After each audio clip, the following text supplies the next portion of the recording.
नमस्कार, news state देख रहे हैं आप। मैं हूं आपके साथ अंजीब और वक्त हो गया सबसे बड़ा मुद्दा का। यूपी में अपराध के खात्मे के लिए लगातार ऑपरेशन क्लीन जारी है। जाबाज पुलिस के जवान जान हथेली पर लेकर सालों से यूपी को अपने अपराध से खौफ पैदा करने वाले अपराधियों को उनके अंजाम तक पहुंचा रहे हैं। दूसरी तरफ विरोधी पुलिस के एनकाउंटर को फर्जी बताकर सियासी हित साधने में जुटे हैं। एआईएम एमआईएम के ओवैसी तो एक फलांग आगे जाकर इसमें भी मजहबी सियासत ढूंढ रहे हैं। उन्होंने एनकाउंटर को फर्जी बताकर जाति धर्म से जोड़ दिया और अब सरकार पर निशाना साध रहे हैं। इससे पहले अखिलेश इसी मुद्दे पर सरकार को घेरने की कोशिश करते रहे। तो क्या ये इसे इत्तेफाक कहा जाए कि आज ही अखिलेश ने बयान देकर कहा कि इन एनकाउंटर की समाजवादी सरकार बनने पर जांच होगी?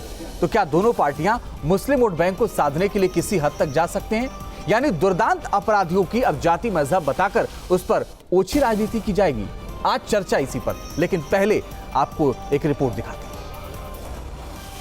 475 एनकाउंटर हुए, जिसमें से मरने वालों की तादाद 37% मुसलमानों की, 37% मुसलमानों की। सियासी नुमाइंदे जब कौम की कमजोर नस को पकड़ते हैं तो कौन सा कार्ड खेलते हैं, वो ओवैसी के इस बयान में जाहिर हो जाता है। जब से बीजेपी की सरकार बनी 2017 से 2020 के दरमियान में 6,775 एनकाउंटर हुए, 6,475 एनकाउंटर हुए, जिसमें से मरने वालों की तादाद 37% मुसलमानों की, 37% मुसलमानों की थी। सियासी जुमलों तक दायरा रहे तो ठीक, लेकिन जब हमारे काबिल अफसरों की नीयत पर आप उंगली उठाएंगे तो सवाल आप पर भी उठेंगे।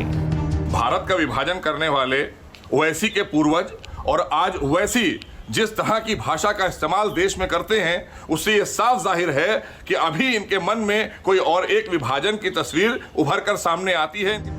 ओवैसी साहब की माने तो यूपी पुलिस इतनी हाईटेक है कि उसकी बंदूक हिंदू मुस्लिम देखकर चलती है, लेकिन असदुद्दीन ओवैसी, आप समझ लें कि आपके बांटने वाले बयान का ऑपरेशन क्लीन पर कोई असर पड़ने वाला नहीं है। अपराध और अपराधी जाति धर्म के आधार पर हमारी पार्टी नहीं देखती। जो भी कानून छेड़ेगा उसके खिलाफ हम कड़ी कार्रवाई करेंगे। समाजवादी पार्टी के अध्यक्ष अखिलेश यादव भी कई बार एनकाउंटर को लेकर सवाल खड़े कर चुके हैं। आज ही लखनऊ में अखिलेश यादव ने एक बयान जारी कर ऐलान किया है कि प्रदेश में समाजवादी पार्टी की सरकार बनने पर एनकाउंटर और हिरासत में मौत के मामलों की जांच की जाएगी। उन्होंने इसे बीजेपी की राजनीति करार दिया।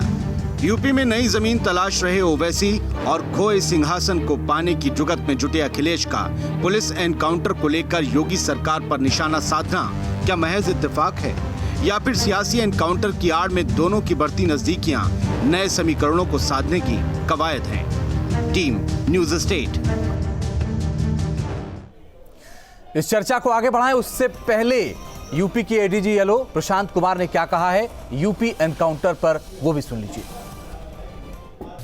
ये मैं राजनीतिक चीज़ों में जाना नहीं चाहता, लेकिन जितने भी हमारे पुलिस इंगेजमेंट्स हैं उसके लिए सर्वोच्च न्यायालय के कुछ गाइडलाइन है, पीयूसीएल गाइडलाइन, उसके तहत कार्रवाई होती है।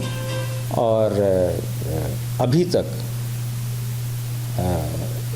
नेशनल ह्यूमन राइट कमीशन ने किसी भी प्रकरण में कोई एडवर्स टिप्पणी नहीं की है और लगातार जो माननीय सर्वोच्च न्यायालय के निर्देश हैं उसका अनुपालन किया जाता है। चेक्स एंड बैलेंसेस जितने भी हैं वो हम लोग खुद देखते हैं और ये देखते हैं कि किसी भी तरीके से किसी का भी उत्पीड़न न हो।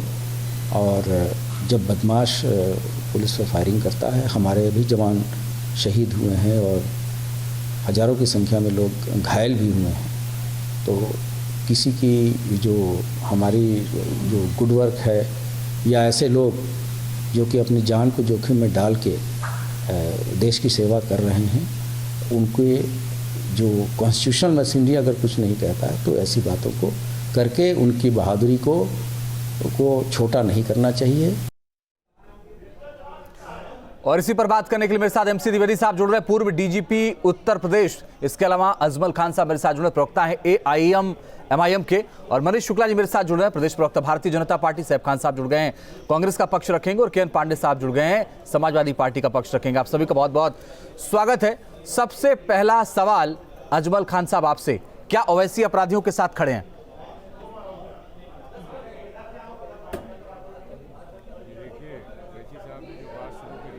कहिए कि सीए के प्रोटेस्ट में 28 लोगों को मारा गया। और मैं आपको एक बात और बता रहा हूँ, जो लोग प्रोटेस्ट करने गए उनको एक ही दिन में एक ही थाने में 3-3 मुकदमे, बगल वाले थाने में 3 मुकदमे, उनको गुंडा गैंगस्टर सब लगा दिया गया, जो गुंडा और गैंगस्टर की डिफिनीशन में नहीं आता। एक डाटा जो तमाम अखबारों में निकला, आप लोगों ने टीवी चैनल पर बताया, उसी की बात उन्होंने करी है। और ठोको नीति, पुलिस पर कोई सवाल नहीं उठाया, ठोको नीति चीफ मिनिस्टर के ऊपर सवाल उठाया, चीफ मिनिस्टर की ठोको नीति है। और हर विपक्षी दल का ये पूरा दायित्व है कि वो अपने चीफ मिनिस्टर से, अपने प्राइम मिनिस्टर से सवाल करे। वो सवाल उन्होंने मुझे किया। बात तो बताइए, जो दिन में पुलिस चौकी फूंक दे, पत्थरबाजी कर दे, वो गुंडे नहीं तो क्या है? वो गुंडे नहीं है? अरे भाई, प्रोटेस्ट के राइट में अगर यही हाईकोर्ट में सवाल आया था जिसमें देशद्रोह हाईकोर्ट ने हटाया। अरे सुनिए, जवाब सुनिए ना, आपका सवाल हो गया ना, जवाब सुनने के बाद अपने हिसाब से आप भाषण देने के लिए बैठे क्या? जवाब सुनिए, यही सवाल देशद्रोह लगा के दे नहीं, आपके हिसाब से भी नहीं बैठे हैं। अगर सवाल का जवाब नहीं सुनना है, तुम्हें बीच में टोकना है तो बोलो मत। इतना चिढ़ क्यों है? ये जो ड्रामा करने के लिए एजेंडा लेके बैठे हो, मुझे मालूम है। इतनी चिढ़ एजेंडा नहीं लेके जवाब सुनो ना, सवाल किया है तो इतना चिढ़। अरे तुमसे चिढ़ है यार, तुम्हारे जो एजेंडा चल रहा है उससे चिढ़ है। इतने क्यों चिढ़ते हैं? तुमसे हमने कहा था हमें बुलाओ, तुम नहीं सुनना चाहते तो क्यों बुलाया? आपको जब सवाल का जवाब नहीं सुनना चाहते तो क्यों बुलाया? तो कुछ भी बोले, मैंने कहा था क्या कि मैं तुम्हारे चैनल में बोलूंगा? आप एजेंडा लेके बैठे हो। आप सुनो, जवाब सुनो। आप सही शब्द देशद्रोह लगाओगे। अरे सुनो यार, आप मत करो। आप भाषा संभालिए, आप भाषा संभालिए, सुन लेंगे। आप भाषा संभालिए, सुन लेंगे। तहजीब से बात करेंगे, सुन लेंगे। सवाल पूछना मेरा काम है और सवाल मैं पूछूंगा। सवाल मैं पूछूंगा। तुमको मैंने नहीं बुलाया था। मैंने कहा सवाल पूछोगे तो भाषा संभालिए, भाषा संभालिए, भाषा संभालिए, तुम्हारे सवालों का जवाब भाषा ठीक करिए। यही आपकी भाषा है, यही आपकी भाषा है, हर बार यही करता है, यही आपकी भाषा है। हमारी भाषा मालूम है, आपकी भाषा यही है, आपकी भाषा यही है। जैसे दलालों से भाषा नहीं सीखनी। ओके, तुम्हारे जैसे दलालों से एजेंडा चलाने वालों। ओके ओके, उनको बोलने दीजिए, नहीं उनको बोलने दीजिए, कोई बात नहीं। उनकी आवाज बढ़ाइए आवाज। आज प्रदेश की जनता सुने, आज प्रदेश की जनता सुने कि कैसे कैसे अपराधियों के साथी हैं।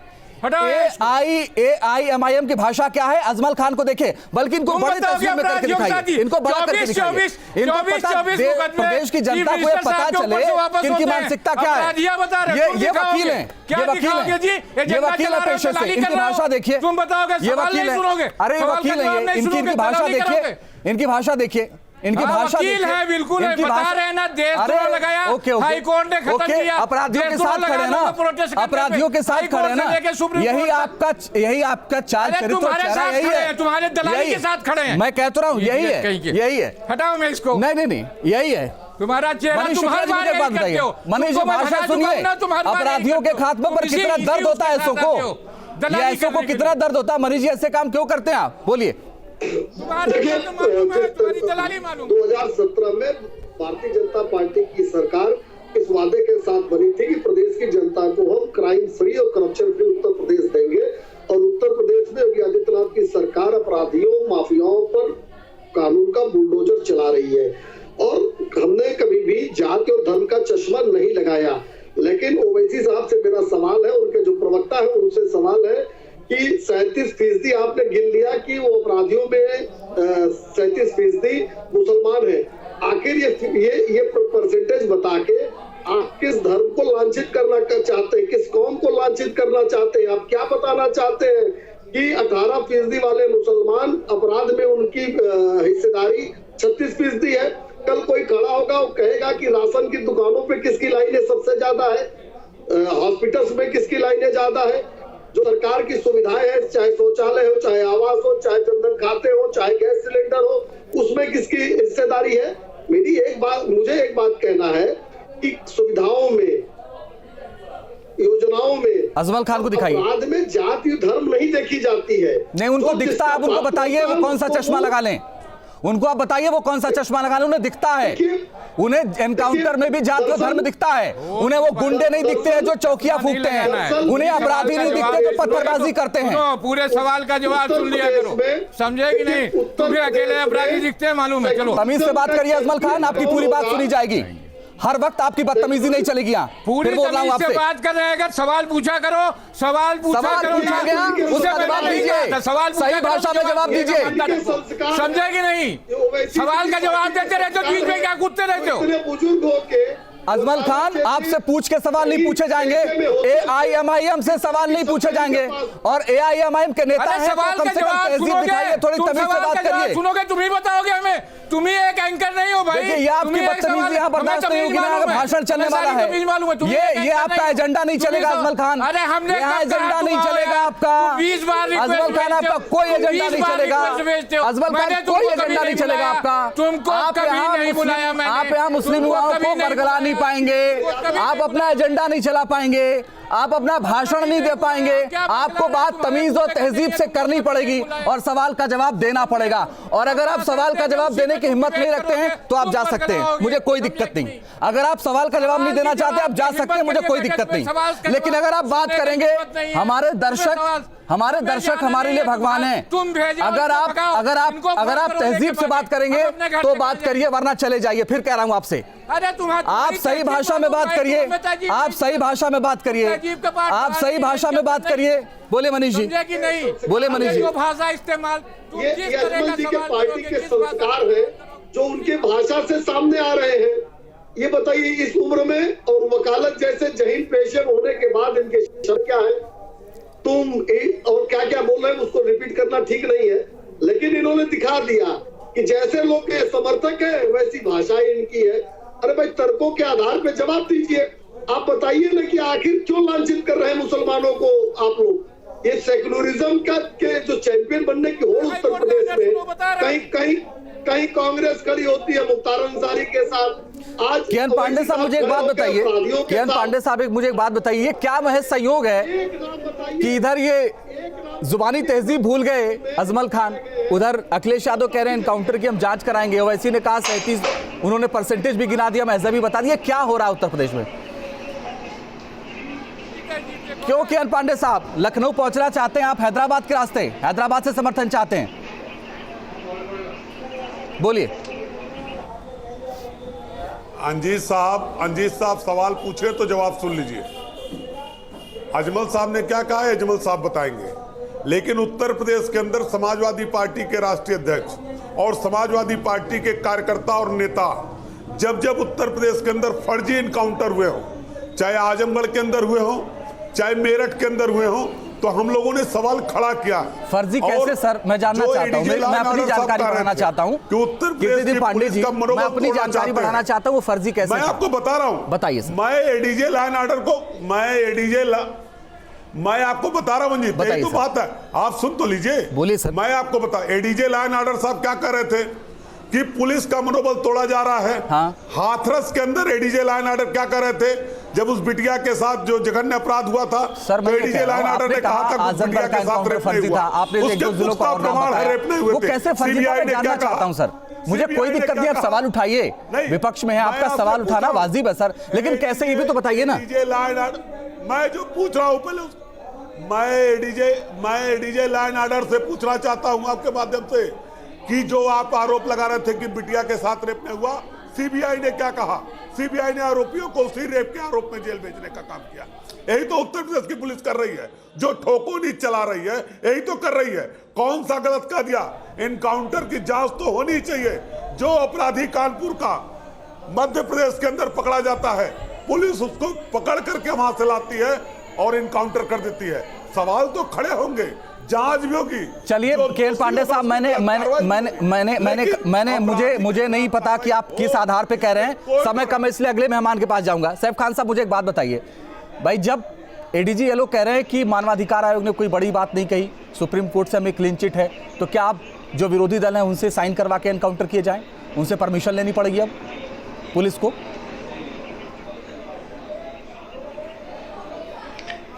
संजीत जी, सबसे पहली चीज जो है, आप उस बयान पे चले जाइए जो नेशनल ह्यूमन राइट कमीशन ने जो दिया है। मैं मौका चाहूंगा, सुन लीजिए। बोलिए। देखिए, 20,000 केसेस जो है नेशनल ह्यूमन राइट कमीशन में जो है रजिस्टर्ड होते हैं अगेंस्ट फेक FIR, उसके जो है अगेंस्ट जो है ये जो FIR की अगर आप ये बात करते हैं या फेक इनकाउंटर्स की बात करते हैं, ये मैं नहीं कह रहा, खुद नेशनल ह्यूमन राइट कमीशन कह रहा है। बहरहाल आज हम जो इस ओवैसी साहब के स्टेटमेंट के ऊपर सामने आए हैं, जो ये अपनी सपोर्ट एक मुस्लिम एक कास्ट को दिखा रहे हैं, ये अपनी दिखाना चाहते हैं क्योंकि इलेक्शन करीब हैं जो है, जिला पंचायतों के इलेक्शन उत्तर प्रदेश में है, बंगाल में चुनाव हो रहे हैं, हर जगह के ऊपर जो है विभाजन का कमाल है। और सिर्फ ओवैसी की तरफ से स्टेटमेंट्स नहीं आते, स्टेटमेंट्स आते विक्टिकन न्यूज की तरफ से जो है, attack against Christians, 736 attacks on Christians के लिए वो बात करते हैं। हमारे देश की माइनॉरिटी कमीशन ये कहती है कि इतनी सारी कंप्लेनें होने के बावजूद जो है भारतीय जनता पार्टी के किसी भी नेता पे जो है आज तक स्टेप उठाई है। हमारे माइनॉरिटी कमीशन ने जो है मई में ये स्टेटमेंट दी है। सैफ खान साहब, मुझे बताइए वैसे ऐसा क्यों बोल रहे हैं? मुद्दे पर मैं बता तो रहा हूं आपको, विभाजन हो लोगों का। बताइए। ओके, मैं बता तो रहा हूं आपको, विभाजन करने के लिए ये देखिए, हमारे देश में जब तक तोड़ेंगे नहीं लोगों को, जब तक वोट कोई पड़ेंगे, ये वो पार्टियां हैं जो अपने काम के बलबूते कोई आती हैं, ये विभाजन करके आती हैं, लोगों को कैसे तोड़ सकते हैं वो सीख के आते हैं ये लोग।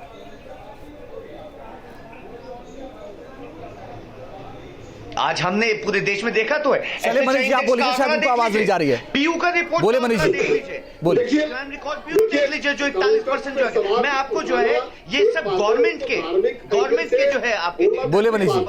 कांग्रेस के साथी है, कांग्रेस के साथी से सवाल है। आज बटाला हाउस कांड का जो अक्यूज था उनको फांसी की सजा सुनाई गई है। अरे उसी बटाला हाउस कांड के जिसके लिए सोनिया जी रात भर रो रही थी, सो नहीं पाई थी। दिग्विजय जी गए थे मातम कुर्सी करने आजमगढ़। तो ये अपराधियों और माफियाओं के साथ, आतंकवादियों के साथ पूरा नाता है, चाहे कांग्रेस हो, चाहे सपा हो, चाहे ओवैसी जी हो, जो कि जनता की अदालत से खारिज जाएंगे। अपराधियों और आतंकवादियों के साथ थोड़ी आवाज, इनकी आवाज क्लियर नहीं आ रही है। ठीक है, मैं दोबारा आपके पास आ जाता हूं। MC द्विवेदी साहब, मैं आपके पास आना चाहता हूं और मैं माफी चाहता हूं, थोड़ा सा वक्त लग गया आपके पास आने में। MC द्विवेदी साहब, ऐसे पुलिस का मनोबल टूटेगा नहीं अगर इस तरह के बयान लोग दे रहे हैं, और सियासत में इतना नीचे गिर जाना, इस स्तर पर गिर जाना, ये क्या अच्छी बात है क्या?